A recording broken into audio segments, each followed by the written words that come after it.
Hey all, back with another Survivor video in week 11. Let's see what we can do to get everyone to make it in advance to week 12. Here we go. Don't forget to show us some love, like, comment, subscribe. You know the drill. You're here for the advice for Survivor. I get it. Let's get into it. Looking at the picks this week, had a wider range of options here. A lot of divisional matchups this week.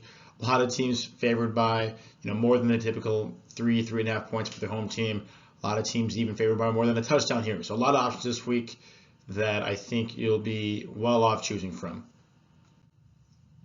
As always, looking at the schedules, getting later in the season here, some teams are looking better than we thought, like the Texans. Some teams are looking a little bit worse than we thought, like the Bills.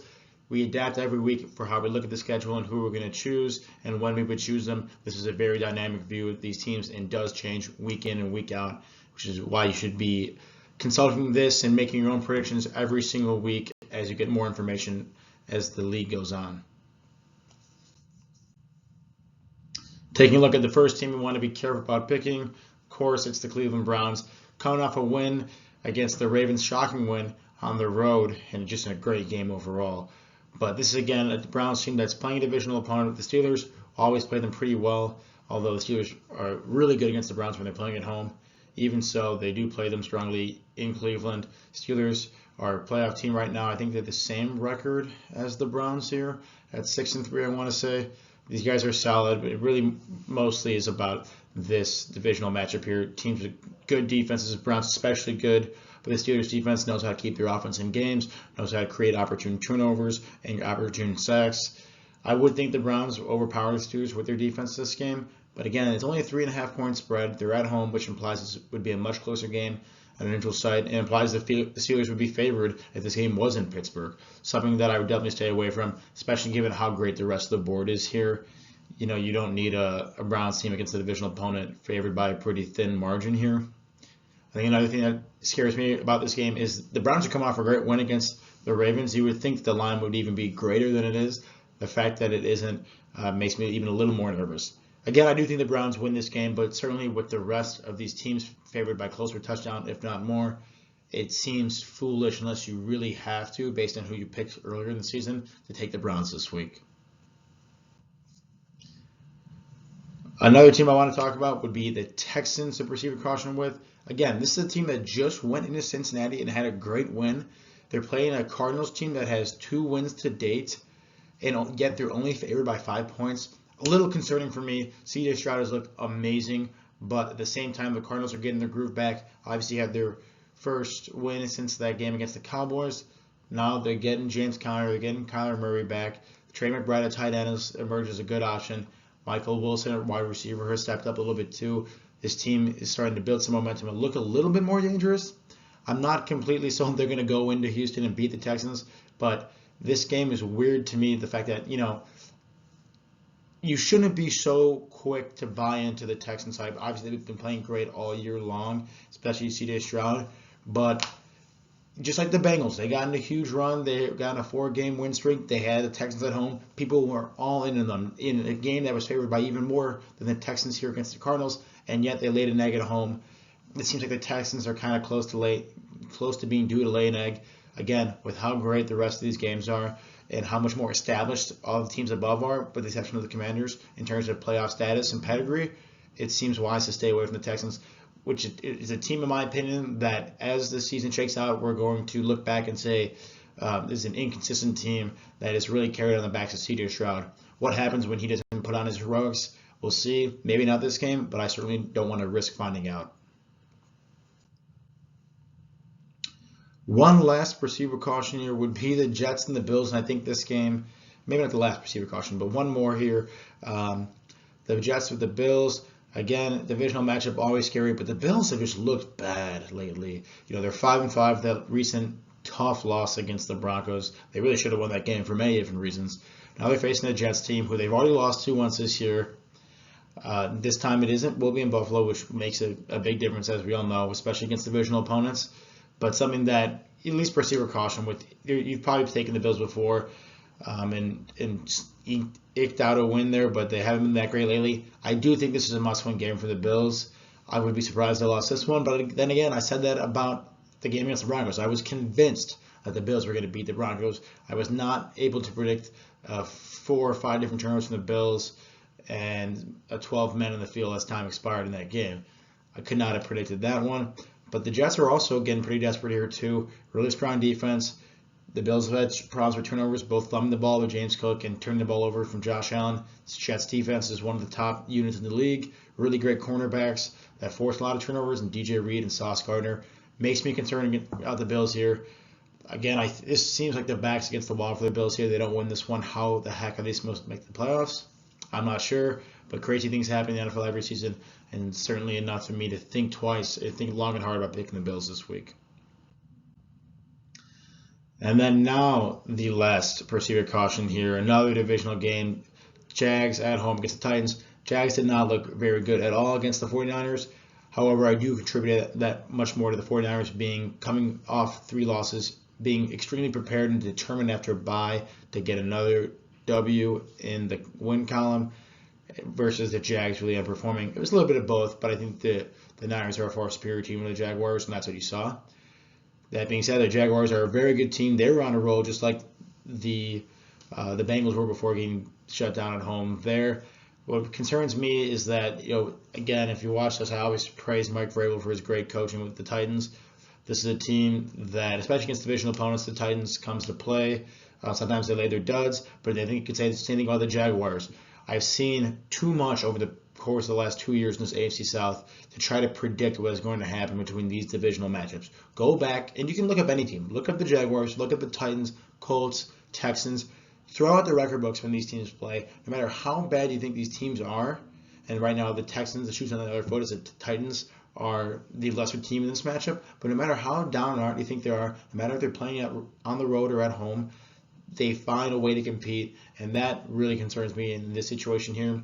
Titans getting more desperate with this playoff race, especially as Houston starts to pick it up a little bit more. Now, I don't think the Titans are a playoff team, but the Jaguars certainly are, and they're trying to hold on to a lead in this division. I really like the Jags here, but again, if the Titans were in a division not in the AFC South, I would love this one. And the Jags are a good team, and they're kind of feeling the pressure from the Texans because it is in the AFC South matchup. These teams are very familiar with each other, and Mike Vrabel has been playing against Trevor Lawrence and his team for the last 3 years, knows how to scheme up a few things. It makes me a little more concerned here. All right, done with the perceived caution. Let's get to the fun. Best pick here, not a doubt in people's minds, the Dolphins. Playing the Raiders, who don't look all that great. I'm not a big believer in Aiden O'Connell yet. I think he's got some talent, but this Raiders team in general has been playing terrific. They did get a win against the Jets, but albeit after a pretty slow start. Dolphins coming off a loss against the Chiefs in Germany, where they themselves had an extremely slow start and without a pretty bad turnover that ended up in points. I think the Dolphins had a chance to win this game. Coming off the bye, I really do believe in this team to get on the right track at home against the lesser Raiders team. I don't think there's much analysis that needs to go into it. This Raiders secondary is not all that stout. The Dolphins should be able to torch them with Waddle and Hill, who are now as healthy as they've been since the start of the season after this bye and ready to get back in the win column, much like I said for some of these other teams. I think the Dolphins are in a good spot again after a bye. Poor Raiders team. Jimmy G's out, I believe, for this game. Even if he's in, I don't think it makes much of a difference, but Aiden O'Connell being a rookie, he's not ready to put up as many points as the Dolphins. The only way the Raiders win this game is so they can really control the ball with the run game, and I just don't see that happening because if they get down early, they're going to have to abandon that game plan, and that's not the kind of football the Raiders want to be playing, especially on the road here. It's a lot of good value on the board today, but no greater than the Commanders versus the Giants at home here. Normally, I would be pretty cautious about this game, and I still am pretty cautious. We've seen teams this season that were favored by double digits at home against a divisional opponent that lost. The Bills come to mind first when they hosted the Patriots. I think they were on the road against the Patriots, and they lost that game. Nevertheless, we've seen divisional opponents favored by 10-plus points and lose. So that is something that you want to be concerned about this game, but that doesn't change the fact that this is tremendous value here because of the fact that the Commanders are probably the worst team on the list. The only team here that really isn't fighting for a playoff spot right now are the Commanders. yet they find themselves one of the highest point favorites because they're playing the Giants team that is on their third string quarterback, Illini legend Tommy DeVito, who is really struggling with the Giants and the whole offenses, to no surprise to most people. The Commanders defense has a very, very solid front seven and front four, even after trading away Chase Young and Montez Sweat. Jonathan Allen's still there, and he's still holding up the fort for those guys. I would be surprised if the Giants was able to right the ship somehow this week, especially on the road. But if they're going to do it against anybody, it is a divisional opponent, and the Commanders are their worst divisional opponent that they have. That being said, the Commanders have a very surprising story with Sam Howell, second-year quarterback, leading the league right now in passing yards, which is wild. Very big testament and nod to new offensive coordinator Eric Bieniemy, who they got from the Chiefs. All of this is to say that while you should be a little bit concerned because it is a divisional matchup, Commanders still great value here. You will not see them favored by 10 points for the rest of the season.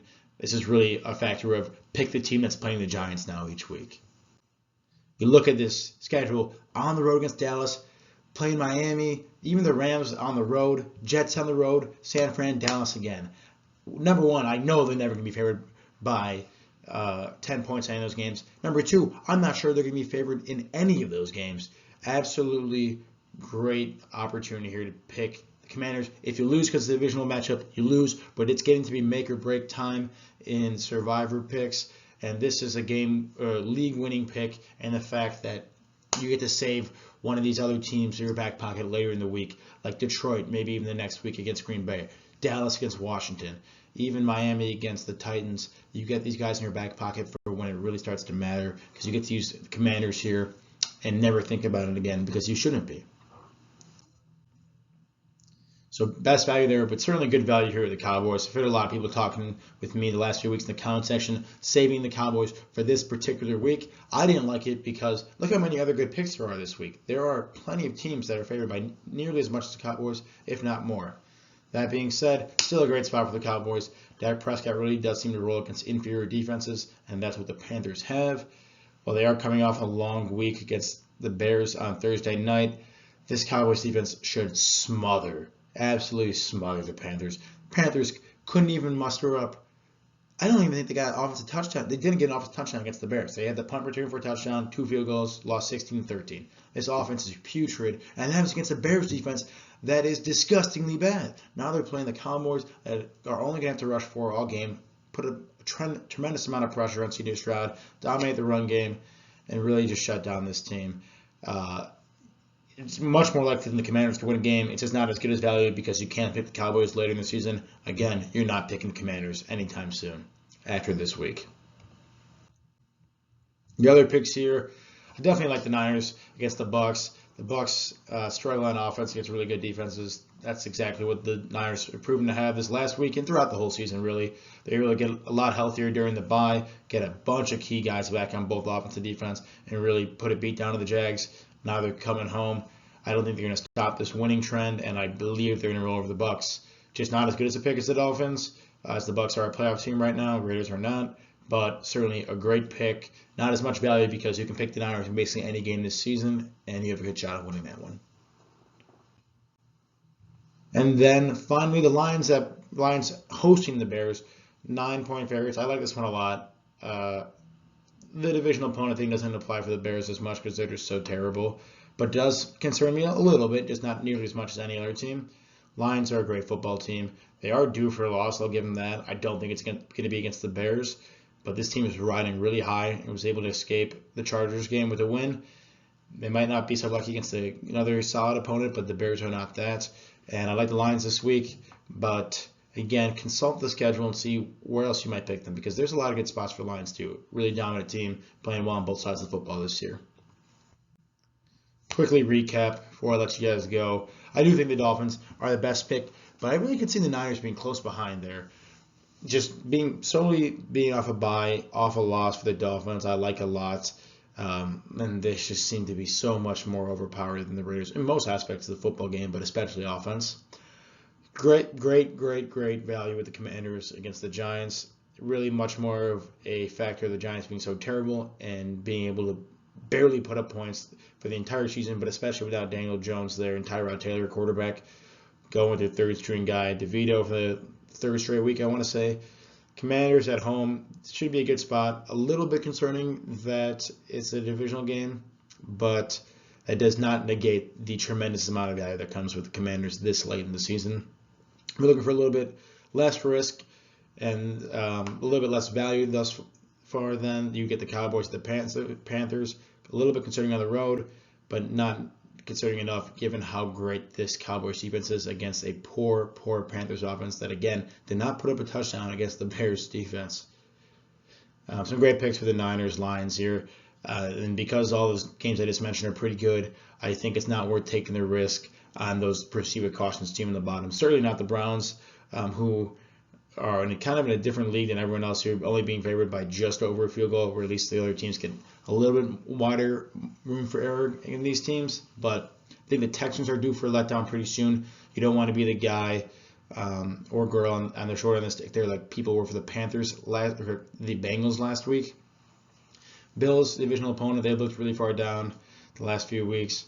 I'd have to imagine them win this one, but on the off chance they continue this trend, again, you don't want to let that reduce survivor season. Same kind of thing for the Jaguars, playing a divisional opponent. You just don't want to be the reason that knocks you out. As I've talked about in videos before season, almost 70% of the time when people get knocked out, it's because you're either playing on the road or you're playing a divisional opponent. Best to stay away from those as much as possible. Best of luck this week in week 11, and hope to God to see you guys in week 12, because that means we keep on winning.